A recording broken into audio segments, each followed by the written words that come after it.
Thank you, Ulrika. So I'm here primarily to describe and share my experiences as a participating artist in the Interventus Australis series, which turned out to have long and far-reaching implications for my subsequent work.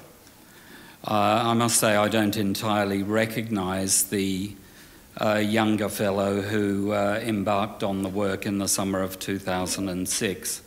And so to some extent I need to reconstruct my motivations for making the choices that I did at the time. So as you know, the material context for making these paintings was Interventus Australis, the program of exhibitions of contemporary Australian art devised by Ulrika and the freelance curator Raphael von Uslar. This was the first time I'd worked within an institutional context, and also the first time that I'd made some of my artistic choices in collaboration with a curator. Now, this particular curator was not backward in coming forward with his ideas, and it seemed strategically interesting and even entertaining for me to give these ideas a fair hearing.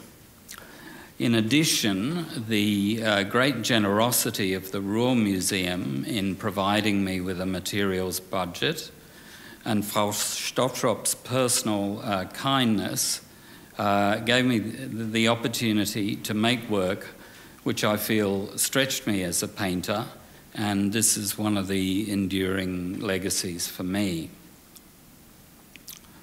I think the personal context for my work at the Ruhr Museum might need a brief general introduction, but I'll just restrict myself to describing some of my artistic origins.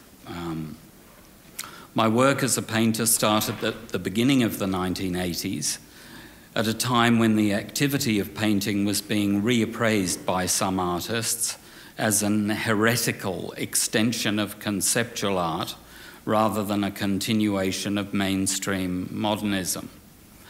And I must stress this point, for some artists of my generation, painting was a form of heresy. We had seen and welcomed the experimental questioning of traditional art practices of the 60s and 70s, but some of us felt that this had somewhat run its course and risked becoming a new kind of academy. And perhaps I can best describe this process just with data from my personal biography. My first ever solo exhibition consisted of a looped sound piece using cassettes in an artist-run, all-white gallery, empty of everything other than the two black speakers emitting the sound. My second solo exhibition, was a series of small-scale oil paintings, each one representing a carefully chosen historical building. And there are also still, though, some faint traces of a conceptual element in my approach to painting, in the fact that the paintings for Interventus Australis and all other work I was doing at the time used exclusively 4 ready-made colours, an approach which I followed rigorously for many years. I should also like to stress that these colours were not initially chosen for their visual properties, but almost chosen at random.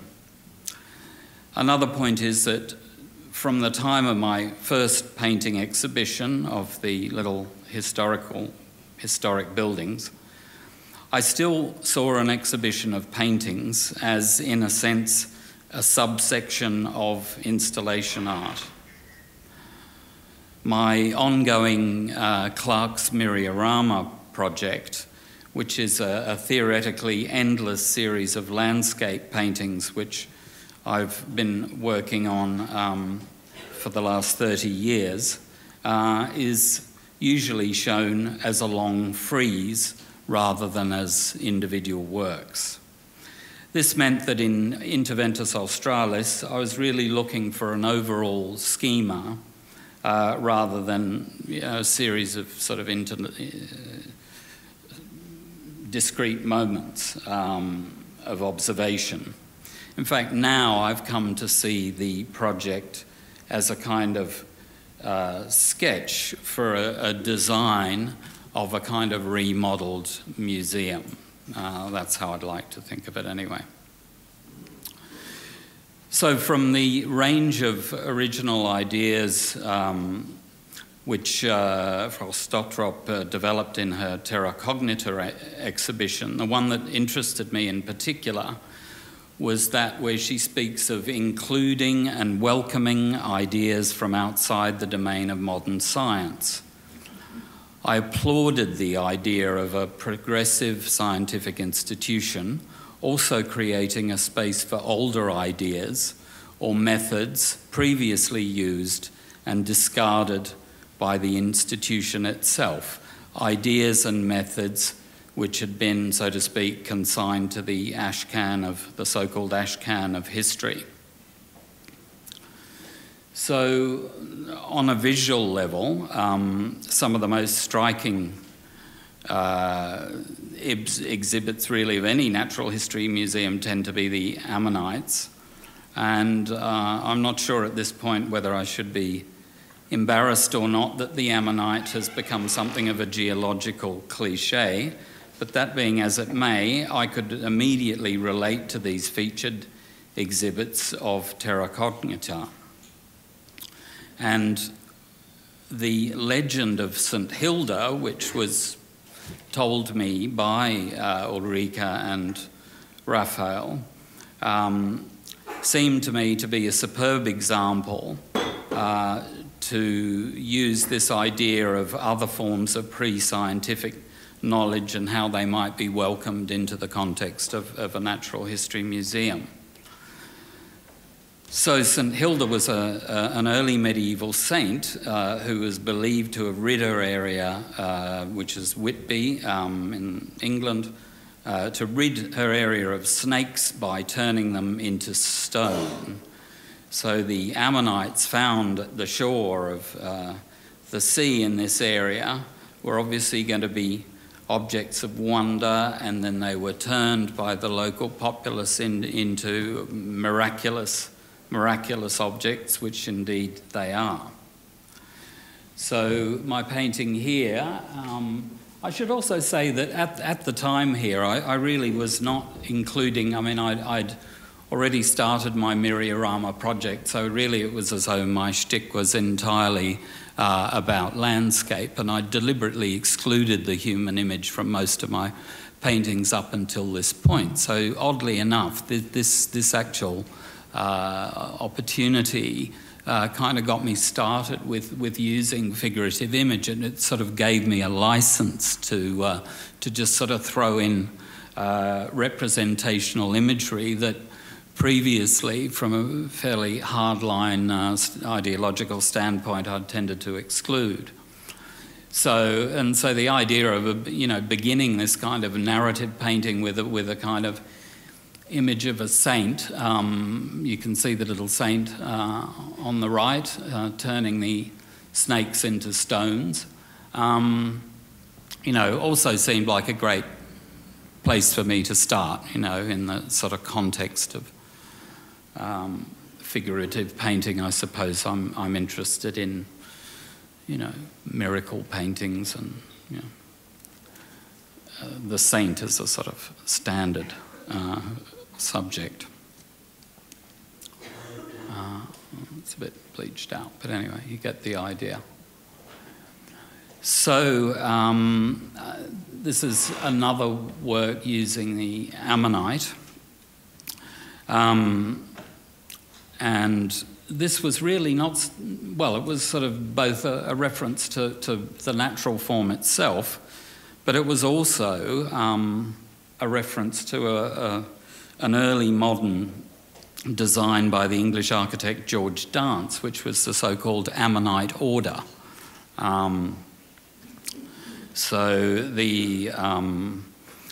this sort of early 19th century invention of George Dancer's, which might be called a sort of footnote to architectural history, he replaced the volutes of the classical Ionic order with much larger forms, very closely based on the form of the ammonite. And if one can only find very limited examples of this, but there is an example in Brighton in the UK of this. But so I was interested in both using the ammonite itself, but also making a reference to a previous use of the ammonite in this way.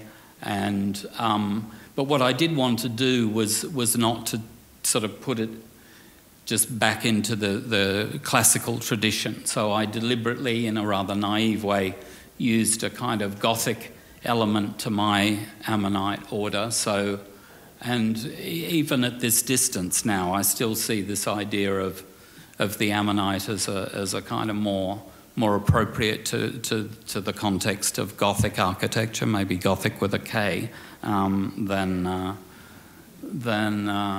the classical language.